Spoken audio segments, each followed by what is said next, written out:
नमस्कार। एक मध्यम वर्गीय परिवार में पैदा हुए आजम खान 1970 के दशक में अलीगढ़ मुस्लिम यूनिवर्सिटी से कानून की पढ़ाई की। यहीं के छात्र संघ में सियासत का ककहरा सीखा। इंदिरा गांधी ने जब देश में आपातकाल लगाया तो वो भी जेल गए थे। जब बाहर आए तो नई पहचान और लंबा राजनीतिक सफर उनका इंतजार कर रहा था। रामपुर को नवाबों का शहर कहा जाता है। इन्हीं नवाबों के शाये में आजम खान ने रामपुर में अपनी राजनीतिक सरगर्मियां शुरू की। 1980 से पहली बार विधायक चुनाव जीता और अगले दशक में रामपुर को अपने नाम पर्याय बना लिया।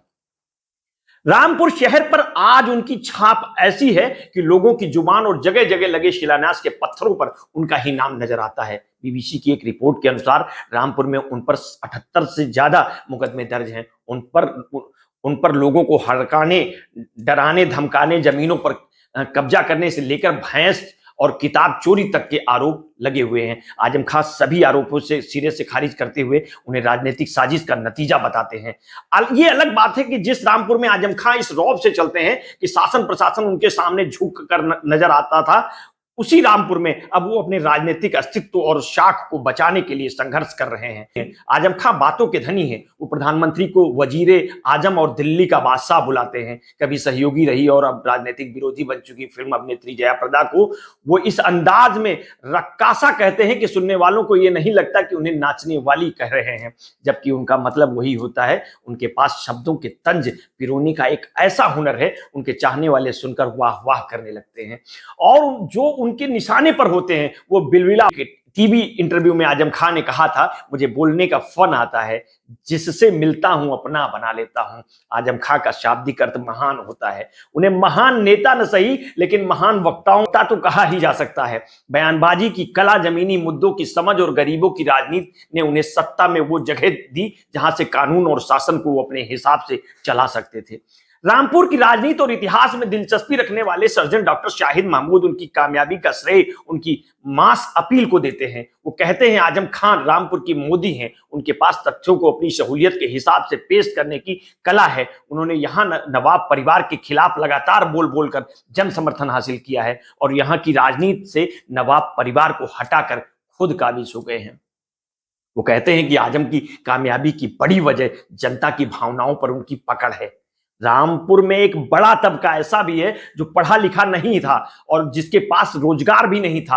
आजम ने इसके लिए नवाबों को जिम्मेदार ठहराया। वो जब भी बोलते थे नवाबों के खिलाफ बोलते थे। रामपुर के नवाब परिवार से जुड़े और मंत्री रह चुके नवेद मियां कहते हैं, इनका राजनीतिक करियर रामपुर सिटी से शुरू हुआ। मेरे वालिद इन्हें हमेशा से नजरअंदाज करते थे। ये नवाबों के खिलाफ तकरीरें करते थे लेकिन हमने इन्हें हमेशा नजरअंदाज ही किया है। उस दौर में इन्हें दीवाना कहा जाता था क्योंकि पागलपन की ही बातें करते थे, लेकिन इसी नवाब परिवार ने एक बार इनकी जान भी बचाई थी। एक किस्सा सुनाते हुए नावेद मियां कहते हैं, आजम खान आज जिंदा भी हैं तो हमारे वालिद की वजह से हैं। एक चुनाव में किले के पोलिंग बूथों पर आजम खान ने लोगों से बदतमीजी की थी। चाकू लिए लोगों ने उन्हें घेर लिया था। मेरे वालिद और आजम के बीच आ गए और आजम को एक कमरे में बंद करके उन लोगों से कहा, अगर इसे छुओगे तो मुझसे गुजर कर जाना होगा। लेकिन ये एहसान मानने वाले आदमी नहीं है। वो हमारे खानदान के कभी साथ नहीं रहे।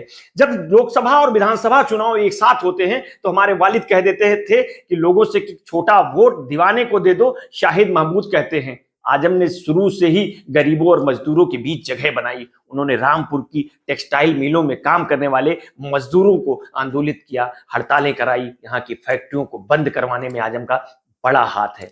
लेकिन वास्तव में रिक्शा बांटने के अलावा गरीबों के लिए कोई बड़ा काम उन्होंने नहीं किया। आजम खान ने पहला चुनाव 1977 में लड़ा और हार गए। इसके बाद वो 1980 में जनता दल सेक्युलर के टिकट पर 8वीं बार विधानसभा के लिए पहली बार चुने गए। 9वीं विधानसभा में वे लोकदल और 10वीं विधानसभा से जनता दल के टिकट पर जीते। 11वीं विधानसभा का चुनाव उन्होंने जनता पार्टी के टिकट पर लड़ा और चौथी बार विधानसभा पहुंचे। 1992 में जब मुलायम सिंह यादव ने समाजवादी पार्टी बनाई तब आजम खान पार्टी के टिकट पर रामपुर से विधानसभा का चुनाव जीतते रहे और साल 2003 में उन्हें मुलायम सिंह की सरकार में कैबिनेट में जगह मिली। शाहिद महमूद बताते हैं कि आजम खान रामपुर में 2 बार चुनाव हारे हैं। 1977 में आजम पहली बार मंजूर खां उर्फ सन्नू खां के खिलाफ लड़े और हार गए। इसके बाद उन्होंने लगातार चुनाव जीते, लेकिन 1997 में कांग्रेस उम्मीदवार अफरोज अली खां ने उन्हें पटकनी दी थी। 2009 में वो वक्त भी आया जब आजम खां से अलग हो गए और खुले तौर पर कहने लगे कि मुलायम ने मुझे पार्टी से निकाला है, मैंने पार्टी छोड़ दी नहीं है। लेकिन पार्टी से उनका अलगाव लंबा नहीं रहा, वो 2010 में फिर समाजवादी पार्टी से जुड़ गए। आजम खां ने रामपुर में पैदा हुए आजादी के आंदोलन के नेता मोहम्मद अली जौहर के नाम का इस्तेमाल किया। अपनी रामपुर के लोगों से कहते थे कि नवाब परिवार ने अलीगढ़ आंदोलन के नेता और खिलाफत आंदोलन से जुड़े रहे मौलाना अली जौहर से धोखा किया और ब्रितानियों का साथ दिया। उन्होंने मौलाना जौहर के नाम पर जौहर ट्रस्ट स्थापित की और इसी के तहत रामपुर में 78 हेक्टेयर भूमि पर मौलाना जौहर यूनिवर्सिटी स्थापित की थी। उन्होंने साल 2005 में यूनिवर्सिटी बनाने के प्रयास शुरू किए थे। इसी यूनिवर्सिटी का शिलान्यास तत्कालीन मुख्यमंत्री मुलायम सिंह यादव ने 18 सितंबर 2006 को किया था। इस दौरान यूपी सरकार के सभी मंत्री रामपुर में मौजूद थे। जौहर ट्रस्ट के 7 सदस्यों में से 5 उनके अपने परिवार के लोग हैं। ट्रस्ट से जुड़े अन्य लोग भी या तो आजम खां के रिश्तेदार हैं या बेहद करीबी हैं। वो आजीवन यूनिवर्सिटी के चांसलर हैं। उनकी पत्नी और राज्यसभा सांसद तजीन फातिमा और बेटे और सपा विधायक अब्दुल्ला आजम भी यूनिवर्सिटी से जुड़े रहे हैं। आजम खां पर आरोप है कि उन्होंने इस यूनिवर्सिटी के लिए जमीनों पर कब्जे किए। आंजनेय कुमार सिंह बताते हैं ये यूनिवर्सिटी करीब 78 हेक्टेयर भूमि में बनी है, जिसमें से 38 हेक्टेयर के करीब जमीन या तो सरकारी या शत्रु संपत्ति है या दलितों से अनियमित रूप से ले ली गई है। अधिकारी बताते हैं जो बाकी की 40 हेक्टेयर जमीन है वो अधिकतर अनियमितता करके ही ली गई है। इस क्षेत्र में 3 बार सर्किल रेट कम किया गया है, इसकी भी जांच की जा रही है। इसके अलावा किसानों से ली गई 5-6 हेक्टेयर भूमि भी विवादित है। कई किसानों ने आजम खां पर जमीन कब्जाने के आरोप भी लगाए हैं, उनके खिलाफ मुकदमे दर्ज कराए हैं। जिलाधिकारी कहते हैं हमने किसी भी मामले का स्वतः संज्ञान नहीं लिया है, हम शिकायतों पर कार्रवाई कर रहे हैं। बहुत सी शिकायतें उन लोगों ने भी की है जिनकी जमीनें कब्जा किया गया है। उन्होंने बताया कि यूनिवर्सिटी में कई जमीनें ऐसी हैं जिनके मालिकाना हक के कोई दस्तावेज नहीं मिले हैं। उन्हें उम्मीद है कि हम किसानों की जमीन वापस दिला सकेंगे। जिलाधिकारी के मुताबिक आजम खां का नाम यूपी सरकार के एंटी भूमाफिया के पोर्टल पर भी दर्ज है, यानी सरकार की नजर में भी वो अब भूमाफिया है। वही आजम खां इन सभी आरोपों को सिरे से खारिज करते हैं। कुछ समय पहले समाचार एजेंसी एनआई को दिए साक्षात्कार में इन आरोपों को उन्होंने कहा था मुख्यमंत्री के पोर्टल पर तो मेरा नाम भूमाफिया के तौर पर डाला गया है। यह विवाद 4.25 बीघा जमीन का है। जो ट्रस्ट 400 एकड़ जमीन खरीद रहा है वो 4.25 बीघे जमीन की बेईमानी क्यों करेगा। इसमें उन्होंने कहा था अगर जमीन का विवाद है तो वो सिविल डिस्ट्रीब्यूट होगा, क्रिमिनल नहीं होगा। जमीनें जो सिर्फ 4 बीघा है इन पर यहाँ के प्रशासन ने इतना बड़ा विवाद किया है। ये अधिकारी वादा करके आए थे कि मुझे चुनाव हरवाएंगे, बहुत जुल्म किया है, बहुत दरवाजे तोड़े हैं लेकिन मुझे हरा नहीं सके। ये मुझसे चुनावी हार का बदला ले रहे हैं। स्थानीय किसानों के आरोपों को खारिज करते हुए उन्होंने कहा जिन लोगों की जमीनों की शिकायतें ली हैं वो हाईकोर्ट के हलफनामे में दे चुके हैं कि इन्होंने मुझसे पैसा लिया है। उत्तर प्रदेश पुलिस ने 2019 में मौलाना जौहर यूनिवर्सिटी पहुंचकर चोरी की गई कुछ किताबें बरामद करने का दावा किया था। इस पर आजम खां कहते हैं कि लूट लिया मेरी यूनिवर्सिटी को, मुझ पर किताबों के चोरी करने का आरोप लगा रहे हैं। मैं पढ़ा लिखा आदमी हूं, जहां जाता हूं लोग मुझे तोहफे में किताबें ही देते हैं। आजम खां पर वक्फ की संपत्तियां कब्जाने के भी आरोप हैं। पिछली समाजवादी पार्टी सरकार में वो वक्फ मंत्री भी थे। रामपुर के नवाब ने यतीमों के रहने के लिए यतीम खाना बनाना चाहा था, इसके लिए भी जमीन वक्फ कर दी गई लेकिन ये यतीम खाना नहीं बन सका। बाद में वक्फ बोर्ड ने ये जमीन स्थानीय घोसी परिवारों को किराए पर दे दी। इन परिवारों का आरोप है कि आजम खान ने पुलिस के जरिए उन्हें जबरदस्ती यहां से हटाया और उनके आशियाने तोड़ दिए। अब इस विवादित जमीन पर आजम खां की रामपुर पब्लिक स्कूल की इमारत अधूरी खड़ी है। आजम खां के खिलाफ भय से चोरी कराने की शिकायत कराने वाले शाकिर कहते हैं 2016 की बात है, पूरी कॉलोनी को पुलिस ने घेर लिया था। सभी परिवारों को घर में बंद कर दिया गया था। जिसने विरोध किया उन्हें बुरी तरह से मारा पीटा गया। जवान तो क्या बुजुर्गों को भी बख्शा नहीं गया। वो कहते हैं हमारी भैंसें खोल दी गई, घर तोड़ दिए गए, जमीन को समतल करके प्लाट बना दिया गया, एक दिन में ही हमें बेघर कर दिया गया। ये आजम खां का जुल्म था। वहीं यतीम खाने की जमीन कब्जाने के आरोप पर आजम खां कहते हैं मैंने मासूम बच्चों का स्कूल खोला है, जो घुटने से चलते हैं उन बच्चों का स्कूल खोला है। आजम खां के खिलाफ दर्ज मामले जोर शोर से उठा रहे स्थानीय कांग्रेसी नेता फैसल खान लाला कहते हैं कि आजम खां ने जब राजनीति की शुरुआत की थी तब वो बेहद गरीब परिवार से थे। वो किराए के मकान में रहते थे और लमरेटा स्कूटर पर चलते थे। आज वो आलीशान बंगलों में रहते हैं, हजारों करोड़ों की संपत्तियां अर्जित की हैं। वो कहते हैं उन्होंने गरीब किसानों की जमीनों पर नाजायज कब्जे किए हैं। रामपुर की अजीम नगर थाने में ही आजम खां पर 28 मुकदमे दर्ज हैं। यतीम खाने की करीब 100 करोड़ रुपए की संपत्ति जिस पर आजम खां ने कब्जा किया है, अक्टूबर 2016 में रात में उन्होंने यहां किराया देकर रहे लोगों को वक्फ आवंटन निरस्त कराया गया और सुबह पुलिस ने पूरा इलाका घेर लिया, लोगों पर जुल्म किया गया। फैसल खान कहते हैं आजम खां यूं तो मुसलमानों की नुमाइंदगी का दावा करते हैं, लेकिन जब जब सत्ता में आते हैं तब मुसलमानों को नुकसान पहुंचाते हैं। उन्होंने यहाँ के 250 साल पुराने अरबी फारसी के मदरसा आलिया पर कब्जा किया, उसकी किताबें चुरा ली, कब्रिस्तान खोदकर यूनिवर्सिटी से भराव भराया। वो कहते हैं जो आजम खां की खान टीवी पर दिखते हैं वो और हैं, और जो रामपुर के लोगों पर जुल्म करते हैं वो और हैं। वहीं आजम खां इन सभी आरोपों को सिरे से खारिज करते रहे हैं। अपनी संपत्तियों के सवाल पर उन्होंने कहा है कि मैं गली में रहता हूं, बहुत छोटा सा मकान है जहां ताजा हवा भी नहीं पहुंचती, मैंने गरीबी को जिया है। हालांकि अपनी यूनिवर्सिटी के बारे में उन्होंने कहा था कि उन्होंने अरबों रुपए निवेश किए हैं जो उनके दोस्तों ने दिए हैं। उनकी सहयोगी इन सभी आरोपियों को खारिज करते हैं।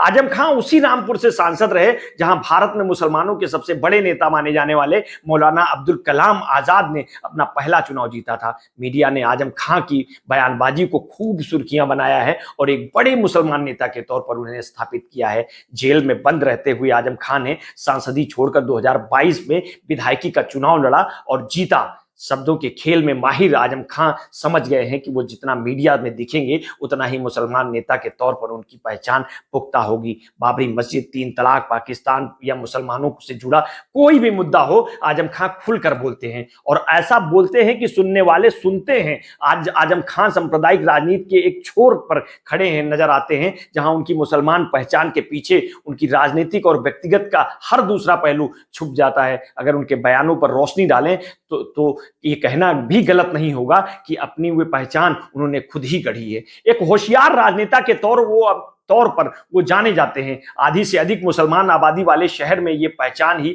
उनकी राजनीति को आगे बढ़ाती रहेगी। आजम खां कहते हैं हमने तो बार बार कहा है कि बीजेपी की हम आइटम गर्ल हैं, उनके पास हमारे सिवा कुछ नहीं है। उन्होंने कई बार अपने आप को मीडिया की भी आइटम गर्ल कहा है। एक टीवी इंटरव्यू में उन्होंने कहा हम आपकी आइटम गर्ल हैं, हमें दिखाकर आपका टीआरपी का कारोबार चलता है। विश्लेषक मानते हैं कि आजम खां ने मुसलमान के नेता की पहचान के पीछे जुल्म को छिपा लिए हैं, जिनके आरोप अब रामपुर के लोग उन पर लगा रहे हैं। एक स्थानीय पत्रकार नाम ना प्रकाशित करने की शर्त पर कहते हैं कि उन्होंने कानून और प्रशासन का जैसे चाहा वैसे इस्तेमाल किया। सत्ता में रहते उनका रौब ऐसा था कि जिले के बड़े बड़े अधिकारी उनके साथ रहने वाले गुरगुत तक को सलाम करते थे। वो कहते हैं जो उनके सामने आया पुलिस ने उस पर मनचाहा केस लगाया। रामपुर में आपको ऐसे दर्जनों लोग मिल जाएंगे जो आजम खां के जुल्म की गवाही देंगे। ऐसे ही कई लोग अब सत्ता बदलने के बाद मुकदमा दर्ज करा। लेकिन आजम खां इस सबको अपने खिलाफ साजिश बताते हैं। एएनआई को दिए इंटरव्यू में उन्होंने कहा था हिंदुस्तान में कानून नहीं है, सिर्फ अदालतें हैं। अगर कानून होता तो किताबें चोरी का आरोप मुझ पर 389 का मुकदमा दर्ज नहीं होता। अगर मैंने चोरी की होती तो मुझे गिरफ्तार कर लिया जाता, लेकिन प्रशासन ने मेरी यूनिवर्सिटी में घुसकर उसे लूटा है और लोगों को डराया और धमकाया है। रुआसी आवाज में आजम खां जब डर की बात करते हैं तब शायद लोग भूल जाते हैं कि सत्ता में रहते हुए वो किस रौब में गरजते थे। खैर, वर्तमान में लोकसभा चुनाव के पहले चरण में रामपुर और मुरादाबाद समेत यूपी की 8 सीटों पर 19 अप्रैल को मतदान होना है, जिसके लिए नॉमिनेशन की प्रक्रिया पूरी हो गई है। यूपी की सियासत पर करीब से नजर रखने वाले लखनऊ के एक वरिष्ठ पत्रकार कहते हैं कि आजम खां सपा के ऐसे नेता हैं जिन्हें काबू कर पाना कभी भी आसान नहीं रहा। आजम की स्ट्रेंथ ये है कि वो अच्छे वक्ता हैं और मुस्लिम समाज को एकजुट करने की क्षमता रखते हैं।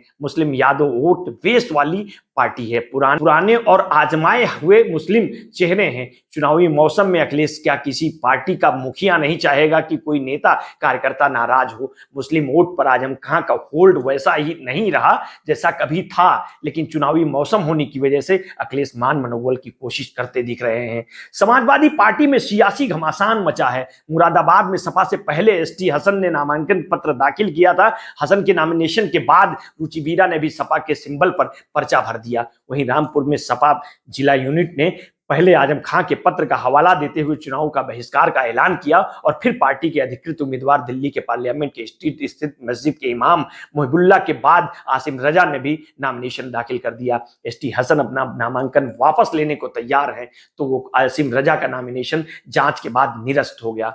उम्मीदवारी की रार तो सुलझ गई, लेकिन सपा के भीतर अंतर्द्वंद उजागर हो गया। एक्टिव मोड में आई सपा ने जेल में बंद आजम खां को स्टार प्रचारकों की लिस्ट में जगह दी है, तो वहीं शिवपाल यादव की आजम को मनाने सीतापुर जेल पहुंचकर मुलाकात करने की भी चर्चा है। स्टार प्रचारकों की लिस्ट में आजम को शामिल किया जाना उनके समर्थकों को यह संदेश देने की कोशिश बताया जा रहा है कि पार्टी ने उनके हाल पर नहीं छोड़ा है। अब सवाल ये उठ रहे हैं कि आखिर आजम खां के पास ऐसी कौन सी सियासी ताकत है जिसके सामने अखिलेश यादव बेबस दिखते हैं। आजम खां की ताकत और उनकी राजनीतिक सफर और समझ पर आपको हमारी प्रस्तुति कैसी लगी है, हमें कमेंट करके अवश्य बताएं। आपने अगर अभी तक हमारे चैनल को सब्सक्राइब नहीं किया है तो कर लीजिए, और स्टोरी अगर आपको अच्छी लगी है तो हित मित्र शुभ चिंतकों में शेयर कर दीजिए। आप अपना ध्यान रखिए। बहुत बहुत धन्यवाद। साधुवाद।